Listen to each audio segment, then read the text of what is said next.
मन मंदिरा गजर भक्तीचा.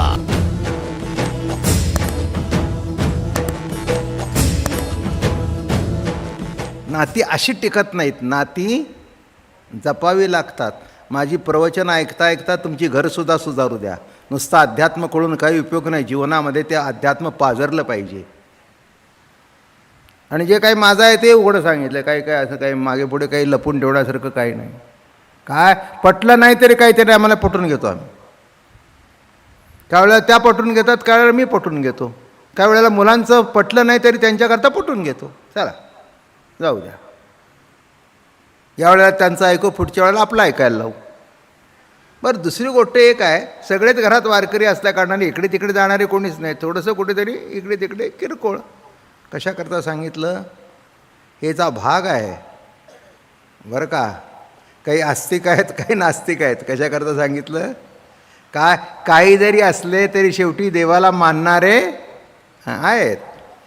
हां, सगळे जरी घरातले निरनिराळे असले तरी वारकरी संप्रदायाला मानणारे आहेत, पांडुरंगाला मानणारे आहेत, वारी करणारे आहेत. ज्ञानोबा तुकोबावर जेवढी माझी निष्ठा आहे तेवढीच त्यांची निष्ठा आहे म्हणून टिकलं. एक धरीला म्हणून वेदाबद्दल बोलतायत.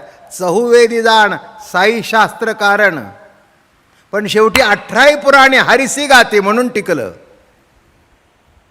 एक वैशेषिक न्याय, सांख्य योग, पूर्वमीमांसा आणि उत्तरमीमांसा, हे 6 जरी असले ना तर ह्या जोड्या आहेत. वैशेषिक न्याय, सांख्य योग, पूर्वमीमांसा आणि उत्तरमीमांसा. अलग लक्षात. हे प्रत्येकाचे ऋषी भिन्न आहेत. डिटेलमध्ये सांगायचं म्हटलं तर टाईम खूप जातो. न्यायशास्त्राचा विचार केला तर न्यायशास्त्राचा करता गौतम आहे. त्याने 5 अध्यायाच्या न्यायदर्शन नावाचा ग्रंथ लिहिला आहे. गौतम आहे, बरोबर आहे. मग दुसरे वैशेषिक आहेत. हे कणाद, कोण त्याचे करते? कोण? कणाद. यांचे दर्शनाचे 10 अध्याय आहेत. द्रव्य, गुण, कर्म, सामान्य, विशेष, समवाय वगैरे वगैरे वगैरे. असं गौतमाने सांगितलेले 16 तत्वांचा मिश्रण त्याच्यामध्ये आहे. म्हणून ती जोडी आहे, न्याय आणि वैशेषिक न्याय. तिसरे आले सांख्य. यांचा करता कपिल आहे. सांख्यसूत्र एकंदर 85 आहेत. मग 527 आहेत. त्याचे 6 अध्याय आहेत. त्रिविध दुःखासी अत्यंतिक निवृत्ती, पुरुषार्थ प्रकृती प्राप्त वगैरे वगैरे वगैरे. चौथे योगशास्त्र. याचा करता पातंजली आहे. ते सध्या नाव तुम्हाला पाठ झालं आहे. अगदी दात घासण्यापासून, बरोबर आहे ना? हां, दात घासण्यापासून सगळं पातंजली आलं आता, बरोबर आहे ना? म्हणून त्या योगाचं नाव काय? पातंजली. आता ह्या जोड्या आहेत. हे आणि हे दोन्ही एक आहेत, म्हणजे त्यातले विषय ह्याच्यात आले म्हणून कॉम्बिनेशन आहेत, बरं का. पुढे म्हणतात पूर्वमीमांसा आणि उत्तरमीमांसा. ग्रंथ जैमिनी यांनी केला. पण एक गंमत मला म्हणता म्हणता एक गोष्ट आठवली जैमिनींची. नाव असलं मला आठवलं. अरण्यामध्ये निघाले होते जैमिनी, महान ऋषी. आता ह्याचे पूर्वमीमांसाचे करतेच आहेत. ते वेदांत शास्त्राचा अभ्यास एकदम पुढे आला, वेदांतच आला आहे त्याच्यात. आणि एक अतिशय देदीप्यमान स्त्री एका झाडाखाली बसली होती, डोळे झाकून तपश्चर्या करत होती. अतिशय देदीप्यमान. हे थांबले तिथे, बरं का. थांबले, म्हणाले आपण कोण? कोण? ओळखत नाहीस का? ज्या ब्रह्मविद्येच्या मागे तुम्ही लागलेला आहात ती ब्रह्मविद्या मी आहे. अरे बापा, चरणावर डोकं ठेवलं.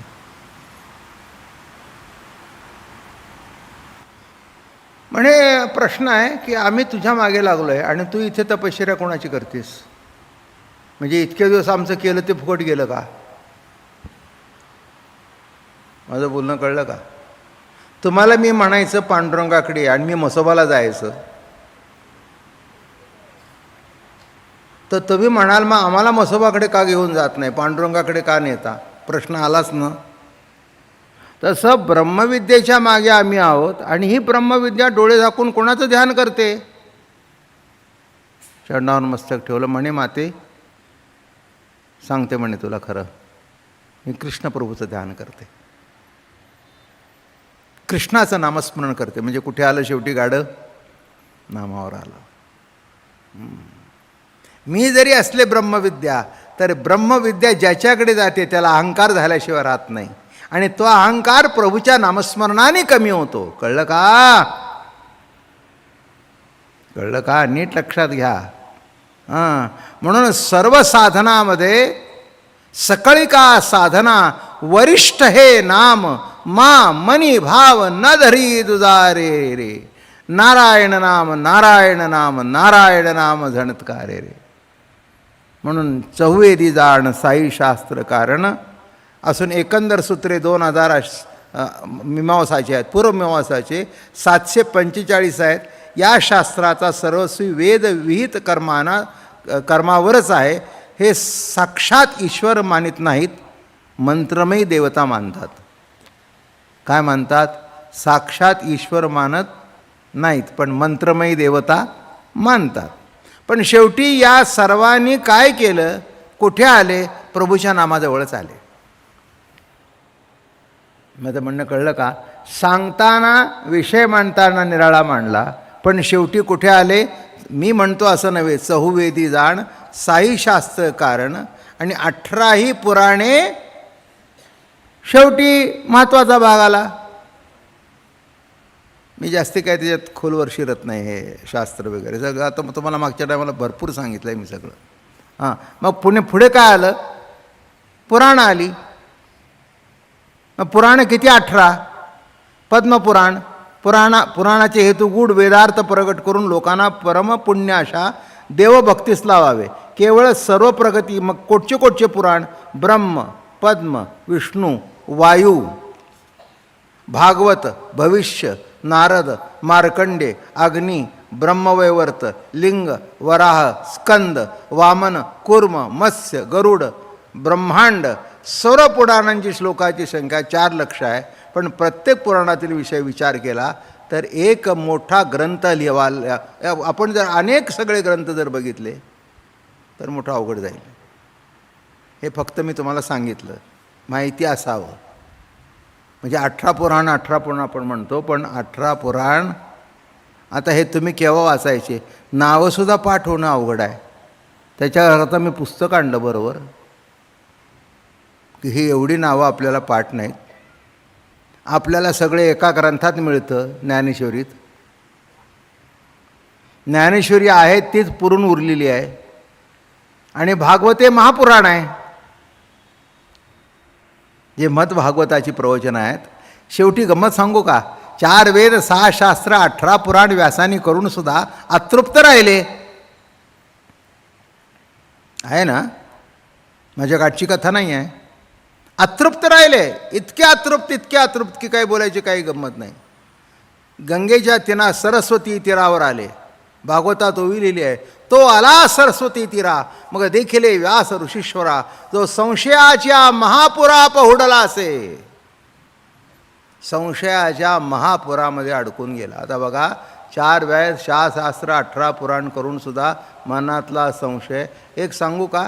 जितकं जास्ती कराल नाही तितका संशय जास्ती वाढेल. म्हणून सर्व वाराला एक देव ठेवा, प्रत्येक वाराचा एक ठेवू नका.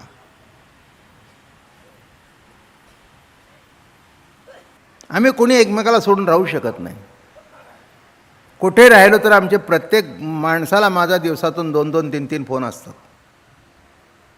माझी मुलगी असू दे, माझे जावई असू दे, नात जावई असू दे, माझी सून असू दे, त्यांचे मला फोन, माझे त्यांना फोन झाल्याशिवाय अहो कुठेतरी नातं. काय मुलाशी बोलला होता का? दिवाळीच्या टायमाला विश केलं होतं. बरं झालं तेवढं तरी विश केलंच, नाही तर तिरडी बांधून उचलायला गेला असतंच. म्हणून एक मराठी सुंदर शब्द आहे बघा महेश, नाती जपावी लागतात. मन मंदिरा गजर भक्तीचा.